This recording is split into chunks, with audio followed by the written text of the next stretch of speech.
3 amalan utama. Saya akan bacakan dengan cepat 3 amalan utama yang dikuatkan oleh beliau kepada para sahabat sebelum tiba Ramadan dan sampai sekarang menjadi kurikulum Ramadan Nabi. Jadi kalau ibu bapak ingin mengeluarkan kurikulum Ramadan Nabi, nanti bikin agenda saat Ramadan. Ya, supaya nggak pusing nanti. Kalau masuk hari pertama apa yang dikerjakan, hari kedua apa yang dikerjakan, subuh apa, siang apa, sore apa. Cuman nanti saya berikan 3 yang pokok ini. Ada 3. 1, meningkatkan sholat. Saya ulang ya, meningkatkan apa? Sholat. Kalau meningkat secara singkatnya berarti bertambah dari yang sekedar fardu, tambah dengan apa? Sunnah. Maka dari sekarang keluarkan semua jenis sholat-sholat sunnah. Keluarkan dari sekarang apa saja, siang dan malamnya. Yang rawatib ada berapa rawatib? Rawatib 12. Ya, rawatib itu yang melekat dengan sholat fardu dan menentukan untuk memperbaiki sholat fardu. Menambah. Jadi kalau kurang khusyuk ditambah dengan sunnahnya disebut rawatib. Bisa sebelum, bisa setelah sholat fardu. Ada 12 dari hadis Nabi sallallahu alaihi wasallam. Man shalla isnatai asyrata raka'atan, siapa yang salat 12 rakaat fi yaumin wa lailatin, yang mengiringi salat fardu siang dan malam. Ya, bunyalahu bihinna baitun fil jannah, maka akan dibangunkan baginya satu rumah di surga kalau konsisten menunaikan 12 itu sampai meninggal dunia. Sahabat yang mendengar itu mengatakan kompak semuanya, sejak mendengar hadis itu kami usahakan istiqomah sampai meninggal tidak meninggalkannya. 12 itu 2 sebelum subuh, cepat. 4 sebelum zuhur, 2 setelah zuhur, 2 setelah maghrib, 2 setelah isya. 2 rakaat sebelum subuh, 4 rakaat sebelum zuhur. Kalau nggak bisa 4 rakaat, karena terbatas waktunya, boleh 2 rakaat, khusus untuk sebelum zuhur. Kalau nggak bisa 4, boleh berapa? 2. Dalilnya hadis Ibnu Umar radhiyallahu taala anhuma. Kata beliau, hafidtu asyra rakaatin, saya hafal 10 rakaat dari Nabi sallallahu alaihi wasallam salat sunnah. Maka menyebutkan sebelum zuhur 2 rakaat. Baik, jadi 12 ya. 2 sebelum subuh, 4 sebelum zuhur, 2 setelah zuhur, 2 setelah maghrib, 2 setelah isya. Ini yang disebut dengan rawatib. Jamak dari kata ratib. Di luar ini mutlak. Mutlak ini ada yang berdampingan dengan salat fardu, ada yang terpisah. Contoh yang berdampingan, 4 rakaat sebelum asar.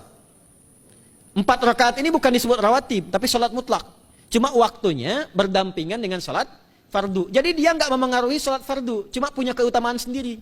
Apa keutamaannya? Hadis Ibnu Umar radhiyallahu taala anhuma, ketika beliau menyampaikan qala Nabi sallallahu alaihi wasallam rahimallahu ra'an shalla qabla al-asri arba'an. Allah akan menambahkan rahmat pada orang yang terbiasa salat 4 rakaat sunnah sebelum salat asar. Jelas ya? Baik. Kemudian apalagi setelah itu? Salat di antara 2 adzan dan 2 adzan ini, adzan dan iqamah. Ya, di antara adzan dan iqamah. Tahiyatul masjid. Apalagi misalnya salat duha. Duha dibagi 3. Awal duha itu kurang lebih 1,5 jam setelah salat subuh. Subuh sekarang misal 4:30, maka jam 6 muncul awal duha. Namanya syuruk. Saya ulang, salat apa namanya? Syuruk itu salat awal duha. Jumlah rakaatnya 2 rakaat. Man shalal ghadata fil jama'ati thumma yaqudu yadhkurullah subhanahu wa ta'ala fa yusalli rak'ataini fa kana alaihi ka ajri umratin wa hajjin, ya ka ajri ummatin wa hajjin tamatan. Siapa yang salat subuh 2 rakaat dengan berjamaah, ya, dan umumnya kalau berjamaah bisa ke masjid di masjid. Kalau tak mampu ke masjid, tunaikan di rumahnya. Setelah itu tidak beranjak dulu, dia duduk untuk berzikir kepada Allah. Zikir itu bisa baca Quran. Quran surah 15 ayat 9 itu Quran disebut dengan zikir. Quran surah 54 ayat 17, 22, 32, 40 itu Quran disebut dengan zikir. Bisa baca Quran, bisa berdoa. Doa disebut dengan zikir. Quran surah ke-7 ayat 205. Ya. Bisa dengan apa lagi? Bertafakkur, ya, mengaji, ta'lim, itu disebut dengan zikir. Ali Imran ayat 190 191. Alladzina yadhkuruna Allaha qiyaman wa qu'udan wa 'ala junubihim wa yatafakkaruna fi khalqis samawati wal ard. Ya, disebut dengan zikir. Bisa bertasbih.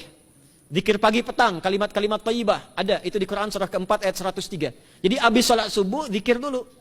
Doa dulu, zikir dulu, belajar dulu, tafsir dulu. Setelah itu muncul syuruk. Perjalanannya disebut isyraq, melewati masyrik, 1 tombak bayangan, dia salat 2 rakaat, itu pahala salatnya senilai haji dan umrah. Sempurna. Bukan sudah haji, bukan. Mau kemana? Ibu mau haji dulu? Tidak. Ya, hajinya nanti bulan Dzulhijjah. Tapi senilai haji dan umrah itu 2 rakaat. Awal duha disebut apa? Syuruk. Pertengahan duha sekitar jam 9 jam 10. Jumlahnya 2 sampai 4 rakaat. Ya, 2 sampai 4 rakaat. Apa fungsinya? Satu, mengganti seluruh zikir yang ada dalam tubuh kita. Mata berzikir, telinga berzikir, lisan berzikir, bisa diganti dengan 2 rakaat duha. Itu waktunya pertengahan duha. Kurang lebih dari jam 8, 9, 10 lah, kurang lebih 3 jam itu. Ya. Yang kedua, bisa menghambat atau menghentikan, menahan satu musibah umum. Misal ada kebanjiran nih, atau macet nih. Orang-orang kena macet. Bapak yang biasa sholat duha pertengahan itu tiba-tiba ditolong oleh Allah, dibebaskan. Tiba-tiba ada orang datang, Pak lewat sini di sana macet. Atau dibimbing ada kontraflow. Itu manfaatnya duha tuh. Yang pertengahan. Yang terakhir adalah akhir duha. Sekitar jam 10 sampai jam 11 menjelang ke zuhur. Ya, akhir duha itu jumlahnya dari 2 bisa 4 sampai 8 rakaat. Di antara manfaatnya bisa mempermudah datangnya rizki dengan izin Allah Subhanahu wa taala ketika ikhtiar. Itu duha. Nanti ke malamnya silahkan tahajud, tingkatkan tarawihnya sampai ditutup dengan witir. Itu salat. 2 yang terakhir saya cepat, 2 yang terakhir adalah banyak berinteraksi dengan Al-Qur'an. Ada 3 caranya. 1, banyak membaca. Itu namanya qiraah. Silahkan Bapak Ibu siapkan dari sekarang, targetnya khatam misalnya 1 kali, berapa juz? 30 juz. Kalau mau gampang bagi 30, berarti 1 hari berapa? 1 juz. Paling gampang lagi, supaya nggak capek ngajinya, supaya nggak capek, bagi 1 juz 5 waktu sholat. Contoh, juz pertama itu Al-Baqarah plus Al-Fatihah. Al-Fatihah saya nggak hitung lah karena sudah hafal ya. Al-Baqarah itu 141 ayat, juz pertama. Bagi 5, 28. Jadi setiap ketemu waktu sholat, bagi 2 lagi. 28 bagi 2 berapa? 14. Sebelum sholat baca 14 ayat, setelah sholat baca 14 ayat. Itu 14 ayat tuh paling-paling gak nyampe 5 menit Bu Pak. Kalau investasi 10 menit setiap waktu sholat, bagi 2 kita baca 14 ayat, itu insya Allah selesai Ramadan khatam Quran. Itu udah rumus. Ya, tidak cukup dengan amin, siapkan dari sekarang. Siapkan. Ya. Kemudian mengkaji, kajian, tilawah. Itu tilawah itu di hadis Muslim pahalanya banyak.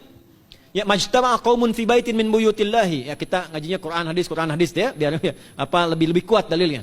Majtama'a qaumun fi baitin min buyutillahi yatsluna kitaballahi wa yatadarasuna fima bainahum. Ya, siapa yang bisa tilawah Quran, ngaji, tafsir, keluarkan misalnya untuk Ramadan 10 hari saya pengen tahu Al-Fatihah. Itu ketika dilakukan punya 4 keutamaan.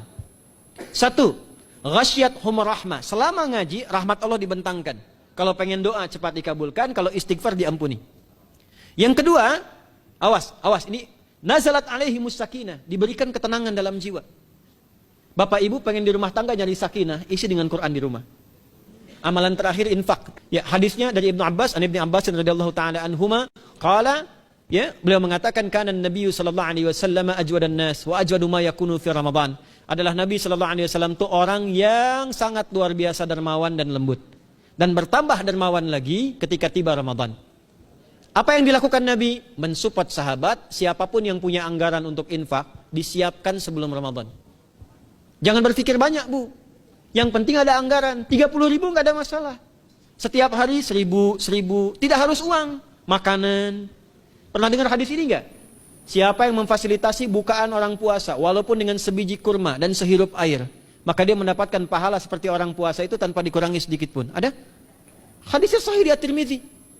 Tapi bukan berarti nyanyi kurma ke Tanah Abang setiap hari 1. Terus minumnya 1 sedotan aja ganti-ganti. Ya, maksudnya apa? Yang paling minimal kita bisa keluarkan. Itu pahalanya 700 kali lipat dikali 10. Paling standar. 700 kali itu standar biasa di hari ini. Dalilnya Al-Baqarah ayat 261 yang dibacakan Adinda tadi kita itu. Ramadan kali 10 lagi. Maka dari itu disiapkan dari sekarang untuk infak. Kalau kami di desa itu, ibu saya selalu kalau Ramadan itu RT-nya setiap rumah. Ini untuk bukaan hari ini rumah A, rumah B, rumah C. Bukaan besok rumah A, rumah B, rumah C. Boleh tuh di PWM Pak dipraktikkan. Ya, misalnya anggota perserikatan siapa dikasih kesempatan. Mungkin nanti yang lain kurmanya, yang ini misalnya jeruknya, yang ini ininya. Setiap ada bukaan ya kirim ke yatimnya, ya kemudian ke pondok-pondok asuhan Muhammadiyah yang tadi disebutkan sekian ribu itu, cari pahala.